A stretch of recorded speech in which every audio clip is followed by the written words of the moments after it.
അസ്സലാമു അലൈക്കും വറഹ്മത്തുള്ളാഹി വബറകാതുഹു. ബിസ്മില്ലാഹിർ റഹ്മാനിർ റഹീം. അൽഹംദുലില്ലാഹി റബ്ബിൽ ആലമീൻ.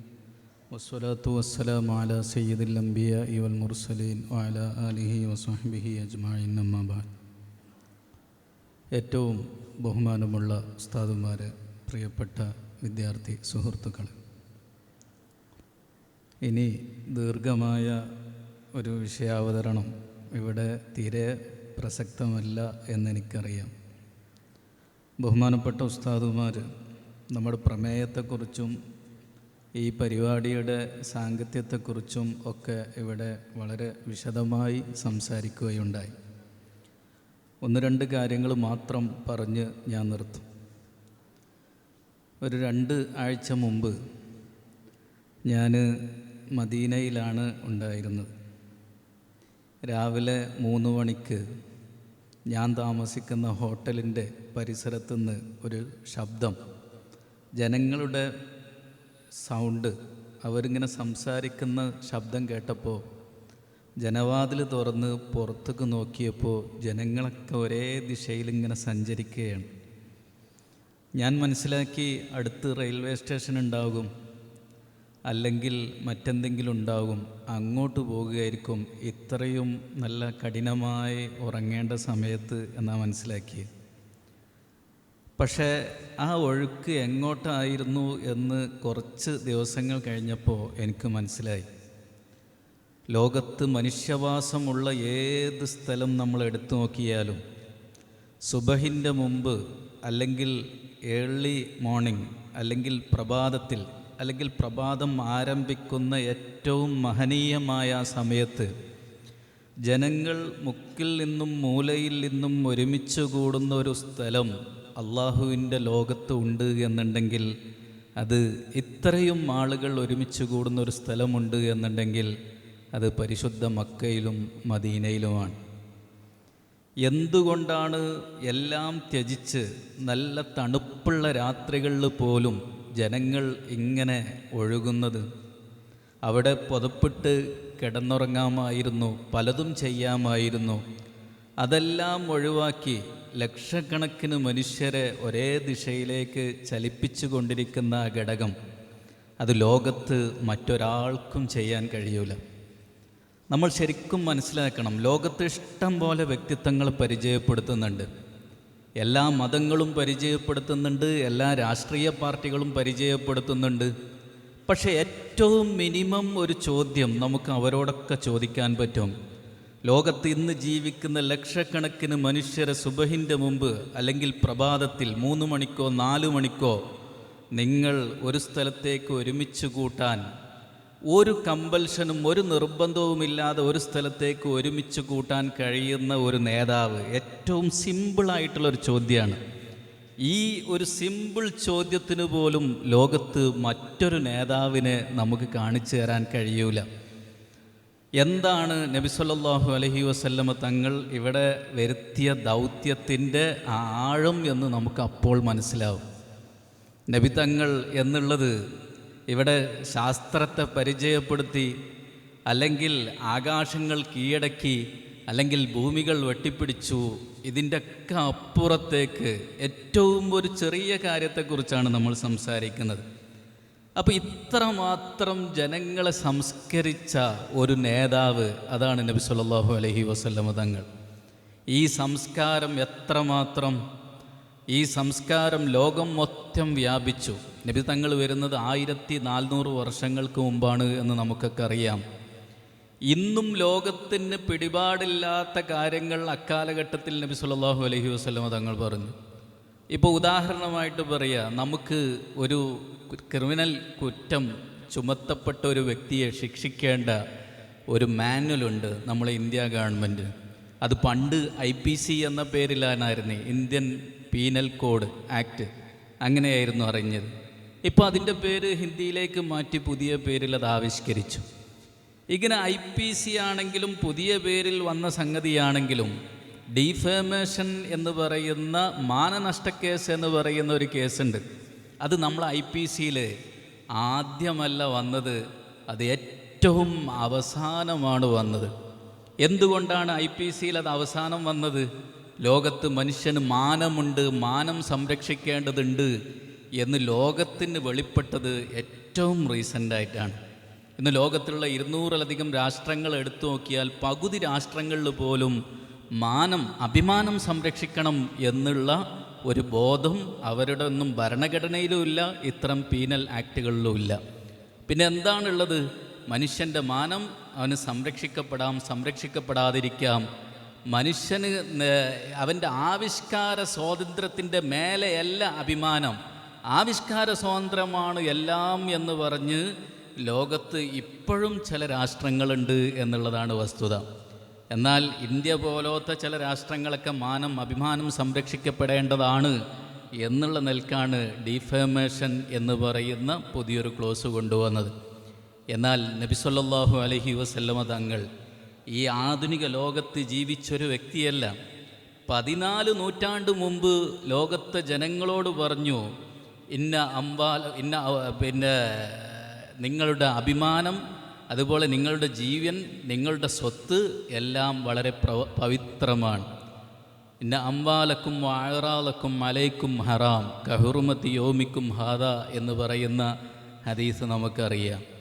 എന്താണ് പരിശുദ്ധ ഇസ്ലാമിൻ്റെ അടിസ്ഥാന ലക്ഷ്യം? ഏത് സംഗതിക്കും ലക്ഷ്യമുണ്ട്. ഏത് സംഗതിയും ലക്ഷ്യാധിഷ്ഠിതമായിട്ടാണ് ലോകത്തുണ്ടാവുക.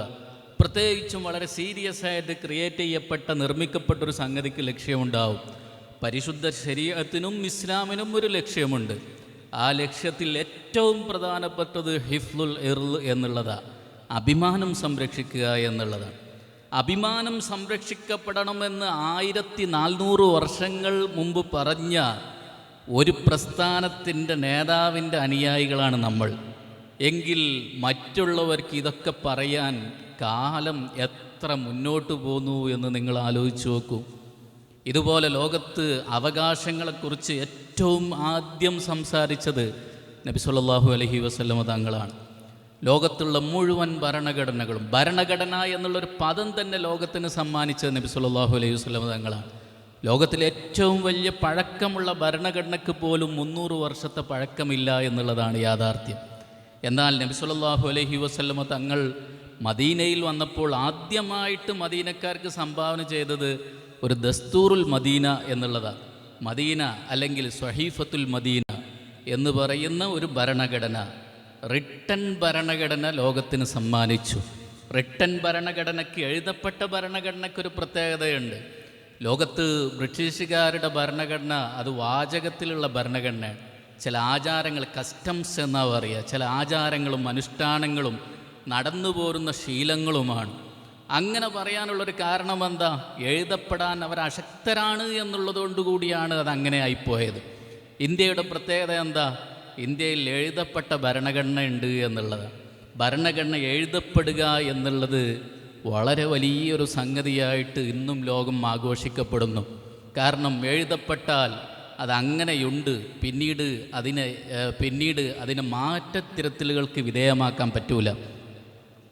എങ്കിൽ നബി സല്ലല്ലാഹു അലൈഹി വസല്ലമ തങ്ങൾക്ക് മദീനയിൽ വന്നിട്ട് ഇവിടെ എഴുതപ്പെട്ട ഭരണഘടന ഇല്ല, ഇവിടെ കസ്റ്റംസാണ്, ആചാരങ്ങളാണ്, ഞാൻ അള്ളാഹുവിൻ്റെ റസൂലാണ്, ഇവിടുത്തെ നേതാവാണ്, ഇനി ഞാൻ പറയുന്നത് പോലെ എന്ന് പറയാമായിരുന്നു. അങ്ങനെ പറയാതെ അവിടുത്തെ ജൂതന്മാരും നസ്രാനികളും മജൂസികളും അടങ്ങുന്ന സമൂഹത്തെ നോക്കിയും മുസ്ലിങ്ങളെയും എല്ലാവരെയും ഉൾക്കൊണ്ട്, മുഴുവൻ വർഗങ്ങളെയും ഗോത്രങ്ങളെയും ഉൾക്കൊണ്ട് നബി സല്ലല്ലാഹു അലൈഹി വസല്ലമ തങ്ങൾ ഒരു റിട്ടൺ ഭരണഘടന, എഴുതപ്പെട്ട ഭരണഘടനയുണ്ടാക്കി ഈ ലോകത്തിന് മാതൃക കാണിച്ചു. ആ ഭരണഘടനയുടെ പ്രത്യേകത എന്താ? ലോകത്ത് അവകാശമുണ്ട് എന്ന് മനുഷ്യന് സമ്മതിക്കാൻ തുടങ്ങിയത് എപ്പോഴാണ്? 18-ാം നൂറ്റാണ്ടിലാണ്. ഞാനൊരു മനുഷ്യനാണ്, എനിക്ക് ചില ഉത്തരവാദിത്തങ്ങളുണ്ട് എന്നുള്ളത് ലോകത്തെല്ലാവർക്കും അറിയാമായിരുന്നു. കാരണം രാജാവിന് ഉത്തരവാദിത്തങ്ങൾ നിർവഹിക്കപ്പെടേണ്ട മനുഷ്യരായിട്ട് പ്രജകളെ ഗണിച്ചു പോന്നിരുന്നൊരു സമൂഹം. രാജാവ് പറയുന്നത് അപ്പടി അനുസരിച്ചുകൊള്ളുക, രാജാവിൻ്റെ മുന്നിലോ രാഷ്ട്രത്തിലോ എവിടെയും ഒരു അവകാശവുമില്ല എന്ന് ലോകം സഹസ്രാബ്ദങ്ങളായി വിശ്വസിച്ചു പോരുന്നൊരു ലോകത്തിലെ ഏറ്റവും വലിയ ജനതയെ ഒരുമിച്ചുകൂടി, നിങ്ങൾ ചരിത്രം മുഴുവൻ എടുത്തു നോക്കിയാലും സമാധാനപരമായിട്ട് അറഫ പ്രഭാഷണത്തിൽ നബി സല്ലല്ലാഹു അലൈഹി വസല്ലമ തങ്ങൾ ഒരുമിച്ച് കൂടി അത്രയും ജനത ലോകത്ത് എവിടെയും ഒരുമിച്ച് കൂടിയിട്ടില്ല. അക്കാലം അത്രയും.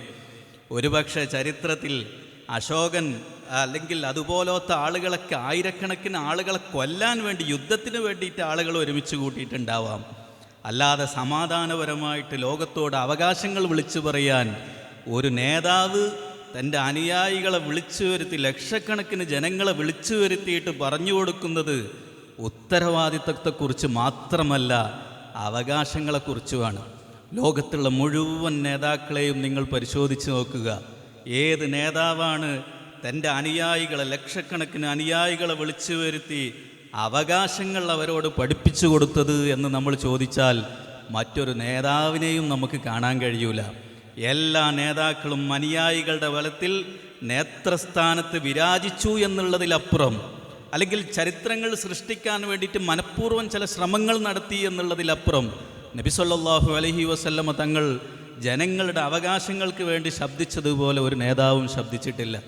നമ്മളൊക്കെ കിതാബ് ഓതി പഠിക്കുന്നവരാണല്ലോ. ഹക്ക്, അവകാശം, ഹുക്കൂക്ക്, അവകാശങ്ങൾ. ഈ പദം എത്ര സ്ഥലത്താ കണ്ടത് എങ്കിൽ എൻ്റെ പ്രിയപ്പെട്ട വിദ്യാർത്ഥികളോട് ഞാൻ ചോദിക്കുകയാണ്, പഴയകാല മുഴുവൻ മതഗ്രന്ഥങ്ങളും നിങ്ങൾ എടുത്തു നോക്കുക, പഴയകാല മുഴുവൻ മറ്റു ഗ്രന്ഥങ്ങളും എടുത്തു നോക്കുക. മനുഷ്യൻ്റെ അവകാശങ്ങളെക്കുറിച്ച് സംസാരിക്കാൻ ഒരു വരി പോലും നമുക്ക് എവിടെയും കണ്ടെത്താൻ കഴിയൂല. ലോകത്ത് മനുഷ്യന് അവകാശമുണ്ട് എന്ന് ലോകത്തോട്, സമൂഹത്തോട് പ്രഖ്യാപിച്ച ഒരു നേതാവ്, അവരാണ് മനുഷ്യകുലത്തിൻ്റെ നേതാവാവേണ്ടത് എന്നുള്ളതിൽ ലോകത്ത് ആർക്കാണ് അഭിപ്രായ വ്യത്യാസം ഉണ്ടാകുക? ലോകത്ത് ആർക്കാണ് ഇതിൽ അഭിപ്രായ വ്യത്യാസം ഉണ്ടാകുക? മനുഷ്യരായി പിറന്ന ഒരാൾക്കും അവകാശമില്ലാത്ത വിധം ലോകത്ത് എന്നും ഉച്ചസ്ഥരം പ്രഖ്യാപിക്കപ്പെട്ട നേതാവാണ് നബി സല്ലല്ലാഹു അലൈഹി വസല്ലമ തങ്ങൾ എന്ന് നമ്മൾ മനസ്സിലാക്കുക. ഇവിടെ എത്ര നേതാക്കൾ കഴിഞ്ഞുപോയി. ആധുനിക ചില നേതാക്കളുടെ ഖബർ അല്ലെങ്കിൽ അവരെ മറവ് ചെയ്യപ്പെട്ട സ്ഥലമൊക്കെ നമുക്കറിയാം. പക്ഷേ പഴയകാല നേതാക്കളുടെ മക്ബറകളെവിടെ, ഖബറുകളെവിടെ? ഖബർ എന്ന് അവർ പറയാറില്ല, അവർ ശവകുടീരം എന്നോ മറ്റോ പറയും. എവിടെയാണ് മറ്റു മതങ്ങളൊക്കെ പരിചയപ്പെടുത്തിയവർ? അവർ ജീവിച്ചു എന്നുള്ളതിന് എന്തെങ്കിലും ചില തെളിവുകളെങ്കിലും ഇവിടെ അവശേഷിച്ചോ? ഒരു മനുഷ്യൻ ജീവിച്ചു എന്നുള്ളതിൻ്റെ ഏറ്റവും വലിയ തെളിവ് അദ്ദേഹത്തെ മറവ് ചെയ്ത സ്ഥലം എവിടെ എന്നുള്ളതാണ്. ബാക്കിയുള്ളതൊക്കെ രണ്ടാമത്തെ തെളിവ് മാത്രമാണ്. അദ്ദേഹത്തിൻ്റെ ഭൗതിക ശരീരം എവിടെയാണ് എന്നുള്ളതാണ് ഒരു മനുഷ്യൻ ജീവിച്ചു എന്നുള്ളതിൻ്റെ ഏറ്റവും വലിയ തെളിവ്. എങ്കിൽ ലോകത്തുള്ള മുഴുവൻ മതങ്ങളും മുഴുവൻ പ്രത്യയശാസ്ത്രങ്ങളെയും അവരുടെ മഹാമനീഷികൾ അവരെ പരിചയപ്പെടുത്തുന്ന എല്ലാവരെയും എടുത്തു നോക്കുക. ഒരാളുടെ പോലും ഭൗതിക ശരീരം എവിടെ എന്ന് ലോകത്തിന് അറിയുക പോലുമില്ല. അങ്ങനെ ഒരു സങ്കല്പം തന്നെയില്ല. ജീവിച്ചു എന്നുപോലും അവകാശപ്പെടാൻ പറ്റാത്ത രൂപത്തിലുള്ള നേതാക്കളെയാണ് ഇന്ന് പലരും പരിചയപ്പെടുത്തുന്നത്. ഇവിടെയാണ് നബി സല്ലല്ലാഹു അലൈഹി വസല്ലമ തങ്ങൾ ജീവിച്ചു എന്ന് മാത്രമല്ല, വഫാത്തായ അന്ന് മുതൽ ഇന്ന് വരെ ലക്ഷോപലക്ഷം ജനങ്ങൾ നിരന്തരം ഇങ്ങനെ ഒഴുകുന്ന ഒരു ഖബർ ഷരീഫ് അല്ലെങ്കിൽ ഹുജ്റത്തു ഷരീഫ അവിടെ നിലനിൽക്കുന്നു എന്നുള്ള വസ്തുത നമ്മൾ മനസ്സിലാക്കേണ്ടത്. ഇങ്ങനെ അങ്ങ് തുടങ്ങി ലോകത്തൊരു മനുഷ്യൻ അളക്കേണ്ട മുഴുവൻ അളവുകോലും എടുത്തു നോക്കി നബി സല്ലല്ലാഹു അലൈഹി വസല്ലമ തങ്ങളാളെന്ന് നോക്കുക. നേരത്തെ ഇവിടെ ഷമാഇലിനെ കുറിച്ച് പറഞ്ഞല്ലോ, ഞാൻ അതിലേക്കൊന്നും കിടക്കുന്നില്ല. ചരിത്രം ഇത്രമാത്രം രേഖപ്പെടുത്തപ്പെട്ടു. മറ്റു ലോകത്ത് 10 ലക്ഷം വചനങ്ങൾ ഒരു മനുഷ്യൻ്റെ രേഖപ്പെടുത്തപ്പെട്ടു എന്ന് പറഞ്ഞാൽ നിങ്ങളൊന്ന് ഹരിച്ചു നോക്കി. 23 വർഷത്തിൽ എത്ര ദിവസമാണ് ഉണ്ടാകുക? 23 വർഷത്തിൽ ഏകദേശം ഉണ്ടാകുക ഒരു 7000 ചില്ലാൻ ദിവസമാണ് ഉണ്ടാകുക. ഈ 7000 ചില്ലറ ദിവസത്തെ 10 ലക്ഷം കൊണ്ടൊന്ന് ഹരിച്ചു നോക്കിയാൽ ഒരു ദിവസം ഒരു മനുഷ്യൻ്റെ വചനങ്ങൾ എത്രമാത്രമാണ് രേഖപ്പെടുത്തപ്പെട്ടത് എന്ന് നമുക്ക് മനസ്സിലാവും. ഇങ്ങനെ ലോകത്ത് 10 ലക്ഷം പോകട്ടെ, 100 വചനങ്ങൾ രേഖപ്പെടുത്തപ്പെട്ട ഒരു മഹാൻ ആരാണുള്ളത്? അന്ന് എഴുത്തില്ല, പ്രിൻറ്റിംഗ് ഇല്ല, എഴുത്തില്ല, കടലാസുകളില്ല. എഴുതുന്നുണ്ട് എന്നുണ്ടെങ്കിൽ തന്നെ ഈത്തപ്പന മട്ടലിലോ കല്ലുകളിലോ മറ്റോ ആണ്. എന്നിട്ടും ഒരു മനുഷ്യൻ്റെ വചനങ്ങൾ, ആ വചനങ്ങളൊക്കെ ഒരാൾ മൂലയിൽ നിന്ന് സൃഷ്ടിച്ചതാണ് എന്ന് ലോകത്ത് ഇന്നും ഒരാളും പറഞ്ഞിട്ടില്ല. അങ്ങനെ പറയാനും പറ്റൂല. കാരണം ഏതെങ്കിലും ഒരു മനുഷ്യൻ്റെ വചനം തലമുറകളിൽ നിന്ന് തലമുറകളായിട്ട് ചരിത്രം രേഖപ്പെടുത്തപ്പെട്ട് ഇവിടെ കൈമാറിയിട്ടുണ്ടെങ്കിൽ അത് നബി സല്ലല്ലാഹു അലൈഹി വസല്ലമ തങ്ങളുടേത് മാത്രമാണ്. നബിയിൽ നിന്ന് ആര് കേട്ടു? അദ്ദേഹത്തിൻ്റെ ചരിത്രം എന്താണ്? അടുത്ത ആൾ ആരാണ് കേട്ടത്? അദ്ദേഹത്തിൻ്റെ ചരിത്രം എന്താണ്? ഇങ്ങനെ ചരിത്രങ്ങൾ വരെ രേഖപ്പെടുത്തപ്പെട്ട് അതെല്ലാം ചില വിജ്ഞാന ശാഖകളാക്കി മാറ്റി ലോകത്ത് ഇത്രമാത്രം സമ്പൂർണമായി ക്രോഡീകരിക്കപ്പെട്ട ഒരു മനുഷ്യൻ, ഇത് ലോകത്ത് ഇതുവരെ ഒരു മനുഷ്യനുമില്ല, ഇനിയൊരു മനുഷ്യനും അങ്ങനെ ഉണ്ടാകുകയുമില്ല.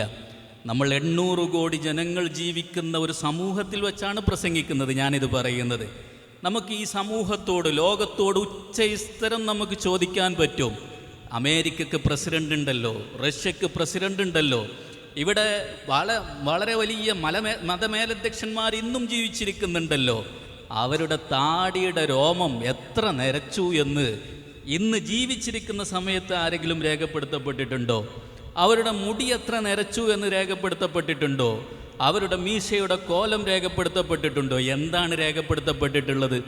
കഴിഞ്ഞ 10 വർഷം മുമ്പോ 1 വർഷം മുമ്പോ 2 വർഷം മുമ്പോ ജീവിച്ച ഏതൊരു നേതാവിനെയാണ് രേഖപ്പെടുത്തപ്പെട്ടിട്ടുള്ളത്?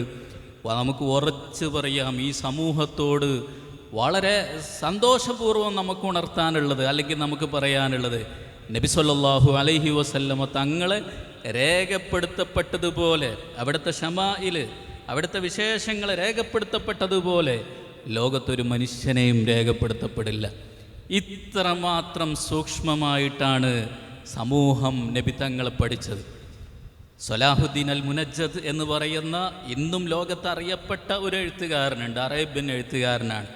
അദ്ദേഹത്തിന് ഇഷ്ടം പോലെ ഗ്രന്ഥങ്ങളുണ്ട്. അതിലൊരു ഗ്രന്ഥം അൽ മുഅ്ജമു ഫീമാ ഉല്ലിഫ അലിൻ നബി സല്ലല്ലാഹു അലൈഹി വസല്ലം എന്ന നബി തങ്ങളെക്കുറിച്ച് എഴുതപ്പെട്ട ഗ്രന്ഥങ്ങളെക്കുറിച്ച് പറയുന്ന മാത്രം മുഅ്ജം, ഡിക്ഷണറി എന്നോ മറ്റോ പറയുക. അദ്ദേഹം അതിൻ്റെ ആമുഖത്തിലും പറയുന്നു, അവസാനത്തിലും പറയുന്നു, നബി തങ്ങളെക്കുറിച്ച് എഴുതപ്പെട്ട ഗ്രന്ഥങ്ങൾ, അറബിയിലുള്ള ഗ്രന്ഥങ്ങൾ മാത്രം ഞാനിങ്ങനെ കളക്ട് ചെയ്ത് ഞാൻ എഴുതാൻ തുടങ്ങി. ഈ എഴുത്ത് അവസാനിക്കുന്നില്ല. ഇന്ന് അവസാനിക്കണം എന്ന് വിചാരിച്ചാൽ ഇന്ന് പുതിയ ഗ്രന്ഥങ്ങൾ വരും, അപ്പം ഇന്ന് എഴുതും. നാളെ അവസാനിപ്പിക്കണം എന്ന് വിചാരിച്ചാൽ നാളെ അടുത്തത് വരും. അതുകൊണ്ട് ഇവിടെ ഇത് അവസാനിപ്പിക്കുകയാണ്, ഇനിയും ഇഷ്ടം പോലെ വരും എന്ന് പറഞ്ഞ് ഒരു സന്നിഗ്ധ ഘട്ടത്തിൽ അവസാനിപ്പിക്കേണ്ടി വന്ന ആ ഗ്രന്ഥത്തിന് 400-ലധികം പേജുകളുണ്ട്. 400-ലധികം പേജുകളുണ്ട്. ഒരു പേജിൽ ഒരു ഗ്രന്ഥത്തെ വിശദീകരിക്കുകയല്ല, ആ ഗ്രന്ഥത്തിൻ്റെ പേര്, ഗ്രന്ഥകാരൻ്റെ പേര്, പബ്ലിഷറുടെ പേര്, ഇത് മാത്രമുള്ളത്. ഇങ്ങനെ 400-ലധികം പേജുകളിൽ ഒരൊറ്റ വ്യക്തിയെക്കുറിച്ച് എഴുതപ്പെട്ട, ഒരൊറ്റ ഭാഷയിൽ എഴുതപ്പെട്ട ഗ്രന്ഥങ്ങളെക്കുറിച്ച് തന്നെ എഴുതിയിട്ട് ഒരാളുടെ അശക്തത രേഖപ്പെടുത്തപ്പെട്ടു എന്നുണ്ടെങ്കിൽ ലോകത്ത് എത്രമാത്രമാണ് ഈ മനുഷ്യനെ പഠിച്ചത്, എത്രമാത്രമാണ് ഈ മനുഷ്യനെക്കുറിച്ച് എഴുതപ്പെട്ടത്. ഇവിടെയാണ് നബി സല്ലല്ലാഹു അലൈഹി വസല്ലമ തങ്ങളെക്കുറിച്ച് ലോകം മനസ്സിലാക്കേണ്ടത്. നമ്മൾ ഉറച്ചു വിശ്വസിക്കുന്നു, ഈ ഉമ്മത്തിന്, നമ്മളടക്കമുള്ള ഉമ്മത്തിന് പിഴവ് പറ്റിയിട്ടുണ്ട്. എവിടെ? ഇത്രയും അനുകരണീയനായ ഒരു നേതാവിനെ, ലോകത്തിന് മാതൃകയായ ഒരു നേതാവിനെ ഈ ഉമ്മത്തിന് പരിചയപ്പെടുത്തുന്നതിൽ നമുക്ക് വീഴ്ച പറ്റിയിട്ടുണ്ട്. ഇന്ന് ലോകത്ത് ഏറ്റവും കൂടുതൽ ജനങ്ങൾ അനുസരിക്കും, ആദരിക്കും, അദ്ദേഹത്തിൻ്റെ മുന്നിൽ, നബി സല്ലല്ലാഹു അലൈഹി വസല്ലമ തങ്ങളുടെ മുമ്പിൽ തലകുനിക്കും.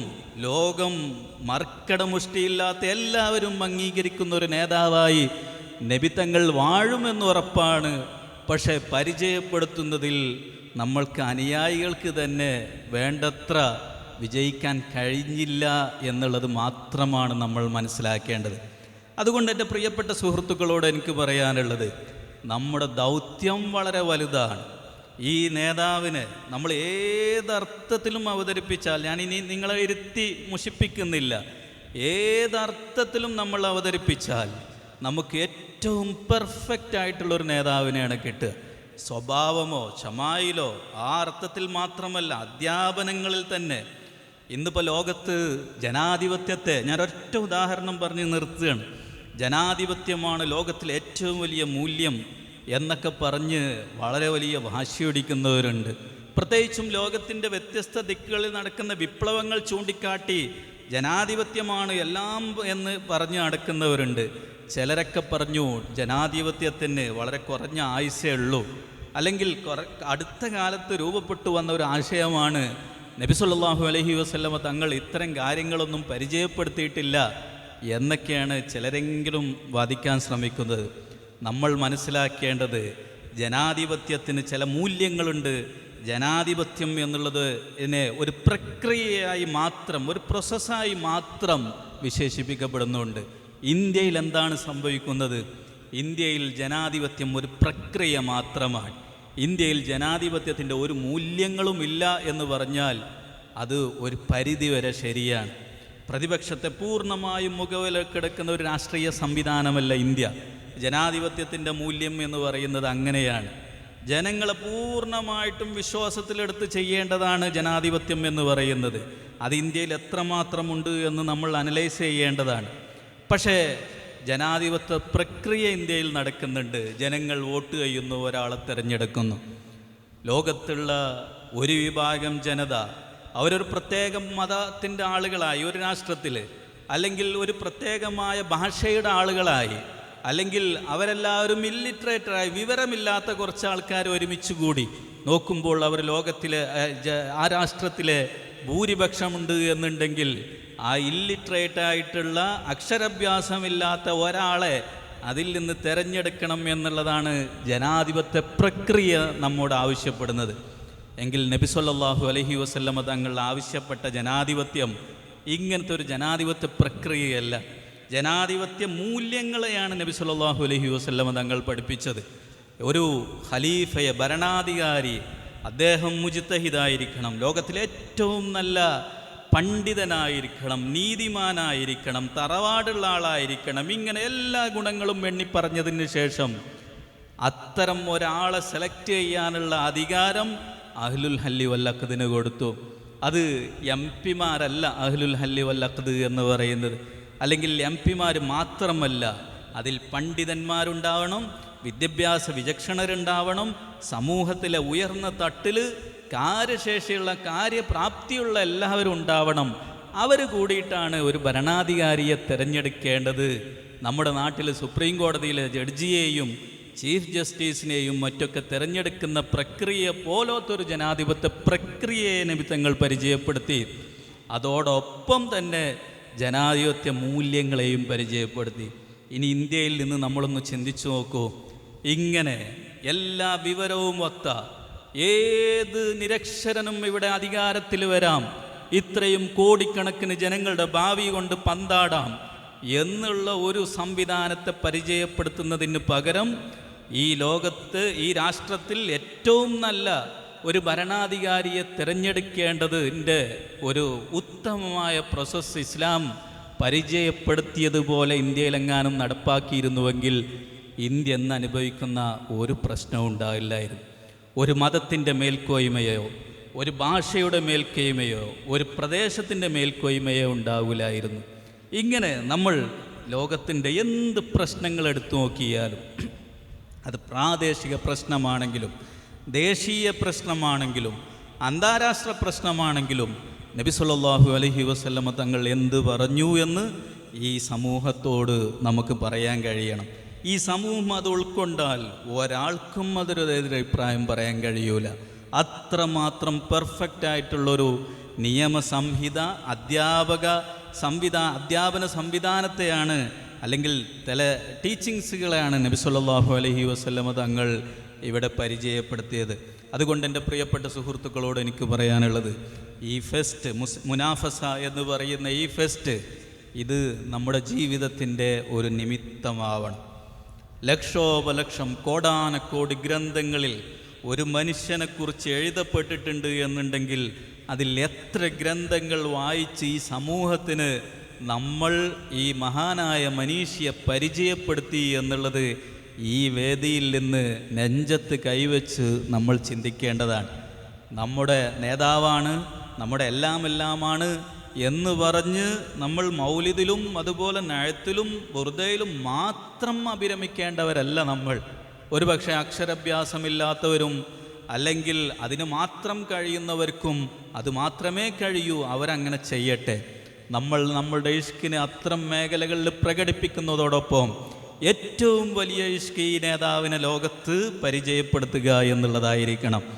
ലോകത്ത് ഇപ്പോഴും പകുതിയോളം അല്ലെങ്കിൽ പകുതിയിലധികം ജനങ്ങളും ഈ നേതാവിനെ വേണ്ടതുപോലെ മനസ്സിലാക്കാത്തവരാണ്.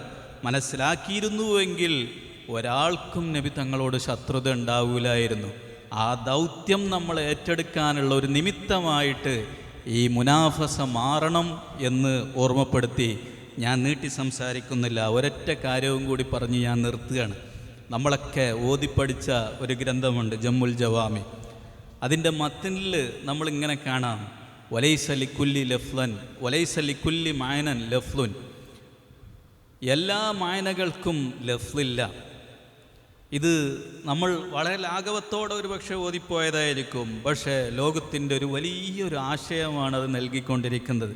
വലൈസ ലിക്കുല്ലി മായനൻ ലഫ്ലുൻ. എല്ലാ മായനകൾക്കും ലഫ്ലില്ല. നിങ്ങൾ എന്നെ ഒന്ന് അടിച്ചു, അതിന് എനിക്കുണ്ടായ ആ ഫീലിംഗ്, അനുഭവത്തിൻ്റെ പേരാണ് വേദന എന്ന്. നിങ്ങൾ എന്നെ കത്തി കൊണ്ട് കുത്തി, അപ്പം എന്തുണ്ടായി? ശക്തമായ വേദന ഉണ്ടായി. എങ്കിൽ നിങ്ങൾ എന്നെ 10 കത്തി കൊണ്ടൊന്ന് വെട്ടിയാലോ, അപ്പോഴും നമുക്ക് ശക്തമായ വേദന എന്നോ കഠിനമായ വേദന എന്നോ പറയാൻ പറ്റും. നമ്മുടെ അയൽവാസിയോട് നമുക്ക് സ്നേഹമുണ്ട്, ഉമ്മയോട് സ്നേഹമുണ്ട്, ഭാര്യയോട് സ്നേഹമുണ്ട്, കുട്ടികളോട് സ്നേഹമുണ്ട്, നബി സല്ലല്ലാഹു അലൈഹി വസല്ലമ തങ്ങളോട് സ്നേഹമുണ്ട്. ഇതിനൊക്കെ നമുക്ക് സ്നേഹം എന്നോ ഇഷ്ക് എന്നൊക്കെ പറയാൻ പറ്റും. ലോകത്തുള്ള എല്ലാ ഫീലിങ്ങുകൾക്കും എല്ലാ മായനകൾക്കും ലഫ്ലില്ല. ലഫ്ല് വളരെ പരിമിതമാണ്, വളരെ ചുരുക്കമാണ്. എന്നിട്ട് ജമ്മിൽ പറയുന്നുണ്ട്, ബലിൽ മായന മുഹ്താജുൻ ഇലൽ ലഫ്ലി എന്നോ മറ്റോ ഇബാറത്തുണ്ട്. എല്ലാ മായനകളും ലഫ്ലിലേക്ക് ആവശ്യമുള്ളത് തന്നെയാണ്. ഈ ലഫ്ലുകൾ നമുക്ക് എവിടെയെന്നാണ് കിട്ടുക? ആ ലഫ്ലുകൾ കിട്ടാൻ ലോകത്ത് ഒരൊറ്റ സംവിധാനം മാത്രമേ ഉള്ളൂ. അതിൻ്റെ പേരാണ് സാഹിത്യം അല്ലെങ്കിൽ സർഗാത്മകത എന്നുള്ളത്. നമുക്ക് നബി സല്ലല്ലാഹു അലൈഹി വസല്ലമ തങ്ങളോട് ഇഷ്കുണ്ട്. സാഹിത്യവും സർഗാത്മകതയുമില്ലാത്ത ഒരു മനുഷ്യനെ സംബന്ധിച്ചിടത്തോളം ആ ഇഷ്ക് ഹൃദയത്തിൽ ഇങ്ങനെ വിങ്ങിപ്പൊട്ടും എന്നല്ലാതെ ഒരിക്കലും അത് പ്രകടിപ്പിക്കാൻ കഴിയൂല, ലോകത്തിന് അവതരിപ്പിക്കാനും കഴിയൂല. ഇമാം ബൂസൂരി റളിയല്ലാഹു അൻഹുവിനെ പോലത്തെ മഹാന്മാർക്കുള്ള ഇഷ്കിനെക്കാളും 100 ഇരട്ടി ഇഷ്ക് ലോകത്ത് പലർക്കും കഴിഞ്ഞു പോയിട്ടുണ്ടാവാം. പക്ഷെ അവരുടെ ഇഷ്കിനെ ഒന്നും ഈ ലോകത്ത് അവർക്ക് അവതരിപ്പിക്കാൻ കഴിഞ്ഞില്ല.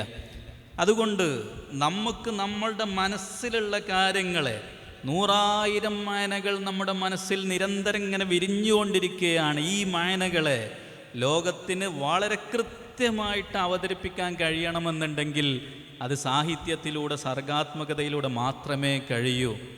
ഒരാൾക്ക് അയൽവാസിയോടുള്ള സ്നേഹത്തെയും നബി തങ്ങളോടുള്ള സ്നേഹത്തെയും രണ്ടും അതിൻ്റേതായിട്ടുള്ള രൂപത്തിൽ അവതരിപ്പിക്കാൻ കേവല പദപ്രയോഗങ്ങളെ കൊണ്ട് ലഫ്ലുകളെ കൊണ്ട് കഴിയില്ല. അതിനാണ് സർഗാത്മകത നമ്മൾ ഉപയോഗപ്പെടുത്തേണ്ടത്. അതുകൊണ്ട് സർഗാത്മക വാസന, സാഹിത്യവാസന നമ്മളിലില്ല എന്നുണ്ടെങ്കിൽ നമ്മളുടെ മനുഷ്യത്വം പോലും പരിമിതപ്പെടുകയാണ്. ഒരു മനുഷ്യൻ എന്ന് പറഞ്ഞാൽ നമ്മളിലുള്ള വിവേകത്തെ, കഴിവുകളെ അവതരിപ്പിക്കുക കൂടി ചെയ്യേണ്ടതാണ് മനുഷ്യത്വം എന്നുള്ളത്. നമ്മളിൽ ചുരുങ്ങി ഇങ്ങനെ നടക്കേണ്ട ദുരവസ്ഥയുള്ളവരാണ് യഥാർത്ഥത്തിൽ സാഹിത്യവാസനയില്ലാത്തവർ. എന്ന് മാത്രവുമല്ല, സാഹിത്യം എന്നുള്ളത് നേരത്തെ ഇവിടെ ഉസ്താദ് പറഞ്ഞു, ഞാൻ നിർത്തിയിട്ട് സംസാരിക്കുകയല്ല. സാഹിത്യം എന്നുള്ളതാണ് ഒരു മനുഷ്യനെ സമ്പൂർണ്ണനാക്കുന്നത്. ലോകത്തെ മുഴുവൻ മനുഷ്യരെയും നന്നാക്കാൻ വേണ്ടി വന്ന പരിശുദ്ധ ഖുർആൻ അത് ഒരു സാഹിത്യ ഗ്രന്ഥമായി എന്നുള്ളതിലപ്പുറം അതിൻ്റെ ആദ്യത്തെ വചനവും ഇഖ്റ എന്നാണല്ലോ. എന്തുകൊണ്ട് തൗഹീദോ റിസാലത്തോ അല്ലെങ്കിൽ വേറെന്തെങ്കിലും അഖ്ലാഖുകളോ ഒന്നും പഠിപ്പിക്കാതെ ഒരു അമ്ര്, വായിക്കാനുള്ള ഒരു അമ്രുമായിട്ട് പരിശുദ്ധ ഖുർആൻ വന്നത്? ലോകത്ത് എല്ലാ ഗുണങ്ങളും എല്ലാ വിശേഷണങ്ങളും എല്ലാ സമ്പൂർണതകളും മേളിക്കാൻ ഒരു മനുഷ്യനെ സഹായിക്കുന്ന ഏക ഘടകം അത് വായന മാത്രമാണ്. ഒരു മനുഷ്യനെ നന്നാക്കലാണ് പരിശുദ്ധ ഖുർആൻ്റെ ദൗത്യമെങ്കിൽ അതിൻ്റെ ഏറ്റവും ആദ്യത്തെ സ്റ്റെപ്പ്, ഏറ്റവും അനിവാര്യമായ സ്റ്റെപ്പ് അത് വായന മാത്രമാണ്. ഞാനൊരൊറ്റ ഉദാഹരണം പറയാം. നിങ്ങളൊക്കെ SLCക്ക് പഠിച്ചൊരു പുസ്തകം ഉണ്ടാവും, ഒരു സാഹിത്യ ഗ്രന്ഥമാണ് ആട് ജീവിതം എന്നുള്ളത്. ഇതുവരെ ഒരാളും മരുഭൂമിയിൽ ജീവിച്ചിട്ടില്ല. ഒരാൾക്കും മരുഭൂമി കണ്ടിട്ട് പോലും ഇല്ലാത്തവരായിരിക്കും കൂടുതൽ പേരും. മരുഭൂമിയിലെ ജീവിതം എങ്ങനെയെന്ന് അറിയില്ല, ഒന്നും അറിയില്ല. ഇനി നമ്മളാരും മരുഭൂമിയിൽ പോയി ജീവിക്കാൻ ആഗ്രഹിക്കുന്നുമില്ല. പക്ഷേ മരുഭൂമിയിലുള്ളൊരു മനുഷ്യൻ്റെ വേദനാജനകമായ ജീവിതം 2 മണിക്കൂറോ 3 മണിക്കൂറോ കൊണ്ട് ഒരു പുസ്തകത്തിൽ നിന്ന് നമുക്ക് കിട്ടും. ഇത് ലോകത്ത് മറ്റൊരു സ്ഥലത്തൊന്നും കിട്ടൂല. അങ്ങനെയെങ്കിൽ 100 കണക്കിന് 1000 പുസ്തകങ്ങൾ വായിക്കുന്ന ഒരു മനുഷ്യനെ സംബന്ധിച്ചിടത്തോളം 1000 ജീവിതാനുഭവങ്ങളിലൂടെയാണ് അദ്ദേഹം ഇങ്ങനെ കടന്നു പോകുന്നത്. ഈ ജീവിതാനുഭവങ്ങൾ അദ്ദേഹത്തെ ഒരു മനുഷ്യനായി പാകപ്പെടുത്തുന്നു. ഇമാം ഷാഫി റളിയല്ലാഹു അൻഹുവിൻ്റെ പ്രശസ്തമായ ഒരു വാചകം നിങ്ങളൊക്കെ കേട്ടിട്ടുണ്ടാവും. മൻ തഅല്ലമൽ ഫിഖ്ഹ ഫഖദ് മൻ തഅല്ലമൽ ഫിഖ്ഹ, ആരെങ്കിലും ഫിഖ്ഹിനെ പഠിച്ചാൽ ഫഖദ് അളുമ ഖദ്റു, അവൻ്റെ ഖദർ വർദ്ധിക്കും. അതുപോലെ ഒരുത്തൻ ഖുർആനെ പഠിച്ചാൽ അവൻ്റെ കീർത്തി വർദ്ധിക്കും എന്ന് ഇങ്ങനെ പറഞ്ഞ് അവസാനം ഇമാം ഷാഫി റളിയല്ലാഹു അൻഹു പറയുന്നുണ്ട്, ഒരുത്തൻ സാഹിത്യം പഠിച്ചാൽ ഫഖദ് റഖ ത്വബഉഹു, അവൻ്റെ പ്രകൃതം, അവൻ്റെ ത്വബഴ് അത് മാർദ്ദവമാകും. എന്തുകൊണ്ടാണ് ഇമാം ഷാഫി റളിയല്ലാഹു അൻഹു അങ്ങനെ പറഞ്ഞത്? സാഹിത്യം എന്നുള്ളത് അത് ചില പദങ്ങൾ പഠിക്കല്ല, റക്കാക്കത്തുള്ള ചില പദങ്ങൾ പഠിച്ച് അതിനെ കൂട്ടിവെച്ച് ഒപ്പിക്കുന്നതല്ല സാഹിത്യം. അതൊക്കെ ഇനി ഇവിടെ വിശദീകരിക്കേണ്ട ആവശ്യമില്ല. നേരെ മറിച്ച് സാഹിത്യം എന്ന് പറഞ്ഞാൽ നേരത്തെ ഉസ്താദ് പറഞ്ഞതുപോലെ മുക്തലൽ ഹാലിനോടനുസരിച്ച് അല്ലെങ്കിൽ സന്ദർഭത്തോടും സാഹചര്യത്തോടും അനുസരിച്ച് ഒരു മനുഷ്യൻ്റെ മനസ്സിലുള്ള ഫീലിങ്ങിനെ തൻ്റെ വായനക്കാർക്ക് കേൾക്കുന്ന ആളുകൾക്ക് അതേപോലെ പകർത്താൻ ഒരാൾക്ക് കഴിയുന്നുണ്ടെങ്കിൽ അതിനാണ് സാഹിത്യം എന്ന് പറയുക. ഇങ്ങനെ പകർത്താൻ കഴിയണമെന്നുണ്ടെങ്കിൽ വ്യത്യസ്തമായ ജീവിതാനുഭവങ്ങളിലൂടെ ഇങ്ങനെ കടന്നു പോകുന്ന സാഹിത്യ ഗ്രന്ഥങ്ങളിലൂടെ ഇങ്ങനെ കടന്നു പോകുമ്പോൾ സ്വാഭാവികമായിട്ടും ഒരു മനുഷ്യനിങ്ങനെ അലിഞ്ഞ് അദ്ദേഹത്തിൻ്റെ പ്രകൃതം, നേച്ചർ അതിങ്ങനെ അലിഞ്ഞ് വളരെ റിക്കത്തുള്ള വളരെ മൃദുലമായ പ്രകൃതമായി മാറുന്നു. ഞാൻ മാത്രമല്ല ശരി എന്നുള്ള ബോധം അദ്ദേഹത്തിനുണ്ടാകുന്നു. മരുഭൂമിയിൽ ജീവിച്ചു വന്ന ഒരാളോട് നമ്മളുടെ മനസ്സ് അലിയുന്നത് പോലെ ലോകത്തുള്ള ഒട്ടുമിക്ക ആളുകളോടും അവർ ഏത് സാഹചര്യത്തിൽ വരുന്നതാണ് എന്ന് മനസ്സിലാക്കി നമ്മുടെ മനസ്സ് അലിയിക്കാൻ നമ്മെ അത് പാകപ്പെടുത്തും. ഒരു തെറ്റുകാരനെ നമുക്ക് വെറുക്കാൻ കഴിയൂല, തെറ്റിനെ നമ്മൾ വെറുക്കും. ആ തെറ്റുകാരനെ എങ്ങനെയെങ്കിലും ആ സാഹചര്യത്തിൽ നിന്ന് മാറ്റിയെടുക്കാൻ നമ്മൾ ശ്രമിക്കും. ഇങ്ങനെയെല്ലാം നമ്മെ പാകപ്പെടുത്തുന്നത് സാഹിത്യം അല്ലെങ്കിൽ സർഗാത്മകത എന്നുള്ളതാണ്. എത്രമാത്രം നമ്മൾ വിവാഹിതരായാൽ നമ്മുടെ ഭാര്യയെപ്പോലും നല്ല വാചകങ്ങളെ കൊണ്ട് സന്തോഷിപ്പിക്കണമെന്നുണ്ടെങ്കിൽ സർഗാത്മകത അനിവാര്യമാണ് എന്നാണ് എൻ്റെ പ്രിയപ്പെട്ട വിദ്യാർത്ഥികളോട് എനിക്ക് പറയാനുള്ളത്. നമ്മൾ പണ്ട് മാത്രം പഠിച്ചു വെച്ച കുറച്ച് പദപ്രയോഗങ്ങളും എല്ലാവരും വാട്സപ്പിലും യൂട്യൂബിലും ഫേസ്ബുക്കിലും പ്രയോഗിക്കുന്ന ചില സോപ്പിയും വചനങ്ങളും മാത്രമേ ഉള്ളൂ എന്നുണ്ടെങ്കിൽ നമ്മുടെ സ്നേഹം നൽകുന്നതിനും സ്വീകരിക്കുന്നതിനും ചില പരിമിതികളുണ്ടാവും. നിങ്ങൾ വായിക്കുന്ന ആളുകളാണ്, നല്ല പ്രയോഗങ്ങളും നിങ്ങളുടെ കൈവശമുണ്ട്. നിങ്ങളുടെ കുടുംബജീവിതം, വൈവാഹിക ജീവിതം പോലും ഏറ്റവും പെർഫെക്ഷനിൽ നിങ്ങൾക്ക് കൊണ്ടുനടക്കാൻ കഴിയും. ഒരുപക്ഷെ അതൊന്നും അനുഭവിക്കാത്തവർക്ക് അതിനെക്കുറിച്ചുള്ള ഒരു മാസ്മരികതയും നമുക്കൊരു പക്ഷെ തോന്നുന്നുണ്ടാകില്ല. അല്ലെങ്കിൽ അത് നമ്മുടെ അനുഭവിക്കാത്തതെല്ലാം മരീചിക എന്നാണല്ലോ പൊതുവെ പറയാറുള്ളത്. പക്ഷേ അത്തരം സന്തോഷങ്ങൾ, സുഖങ്ങൾ നമുക്ക് അനുഭവിക്കണമെന്നുണ്ടെങ്കിൽ നമ്മൾ സാഹിത്യങ്ങളിലൂടെ കടന്നു പോകണം. അതുകൊണ്ട് ഒരു ശരീഅത്ത് കോളേജിൽ നിന്നാണ് ഞാൻ സംസാരിക്കുന്നത്. എൻ്റെ പ്രിയപ്പെട്ട വിദ്യാർത്ഥികളോട് എനിക്ക് പറയാനുള്ളത്, അള്ളാഹുവിൻ്റെ ദീനിനെ പഠിക്കുക എന്നുള്ളത് തന്നെയാണ് നമ്മുടെ 100% കൺസേൺ, നമ്മുടെ പ്രാധാന്യം. ദീനിനെ പഠിക്കുന്നവർ വേഷത്തിലും കോലത്തിലും ആയിരങ്ങളുണ്ട് എന്നുണ്ടെങ്കിലും സത്തയിൽ വിരലിലെണ്ണാവുന്നവർ മാത്രമേ ഉള്ളൂ എന്ന് പറഞ്ഞാലൊക്കെ അല്ല എന്ന് പറയുന്ന ഒരു കാലത്താണ് നമ്മൾ ജീവിച്ചുകൊണ്ടിരിക്കുന്നത്. അതുകൊണ്ട് ദീനിനെ തന്നെയാണ് പഠിക്കേണ്ടത്. പക്ഷേ ഈ പഠിച്ച ദീനിനെ ഈ ഉമ്മത്തിലെ ഓരോരുത്തർക്കും അവരവരുടേതായ ശൈലിയിലും ഭാഷയിലും മനസ്സിനിണങ്ങുന്ന രൂപത്തിൽ നമുക്ക് തബ്ലീഗ് നടത്തണമെന്നുണ്ടെങ്കിൽ ഇത്തരം ചില കാര്യങ്ങളും കൂടി വേണം. അതുകൊണ്ട് പരമാവധി സമയം ഉപയോഗപ്പെടുത്തി കിതാബുകളോടൊപ്പം ഒഴിഞ്ഞു കിട്ടുന്ന ചെറിയ സമയത്തെങ്കിലും നിങ്ങൾ പുസ്തകങ്ങളിലൂടെ സാഹിത്യങ്ങളിലൂടെ സഞ്ചരിച്ചിട്ടില്ല എന്നുണ്ടെങ്കിൽ ഒരു സമ്പൂർണ്ണ, ഇന്നത്തെ കാലത്ത് ജീവിക്കാൻ പറ്റുന്നതിലുള്ള ഒരു മാക്സിമം ഒരു സമ്പൂർണ്ണ മനുഷ്യനായിട്ട് പോലും നമുക്ക് ജീവിക്കാൻ കഴിയൂല. നമ്മളിൽ ഒതുങ്ങി, നമ്മുടെ ഭാഷയും നമ്മളിൽ ഒതുങ്ങി, നമ്മുടെ സ്നേഹവും നമ്മളിൽ ഒതുങ്ങി, നമ്മുടെ വൈവാഹിക ജീവിതം പോലും ശുഷ്കിക്കപ്പെട്ട് പോകുന്ന ഒരു ദുരവസ്ഥയിലേക്ക് നമ്മൾ മാറും. അതുകൊണ്ട് ഇത്തരം ഫെസ്റ്റുകൾ നമുക്കൊരു ഊർജമായി മാറി നിങ്ങൾ വായന ശീലമാക്കുകയും നബി സല്ലല്ലാഹു അലൈഹി വസല്ലമ തങ്ങളെ ഈ ലോകത്ത് വളരെയധികം അവതരിപ്പിക്കുന്ന ഒരാളായിട്ട് ഞാൻ മാറും എന്നുള്ളൊരു പ്രതിജ്ഞ ഈ സദസ്സിൽ നിന്ന് തന്നെ നിങ്ങൾ എടുക്കുകയും അതിന് അള്ളാഹു നമുക്കെല്ലാവർക്കും തൗഫീഖ് നൽകുമാറാവട്ടെ എന്ന് ദുആ ചെയ്തുകൊണ്ട് ഞാൻ നിർത്തുന്നു. എന്നെ നിങ്ങൾ വിളിച്ചതിൽ ഇവിടുത്തെ സ്റ്റുഡൻസ് യൂണിയനും സംഘാടകർക്കും എല്ലാവർക്കും നന്ദി അർപ്പിച്ചുകൊണ്ട് വആഖിറു ദഅവാനാ അൽഹംദുലില്ലാഹി റബ്ബിൽ ആലമീൻ. അസ്സലാമു അലൈക്കും.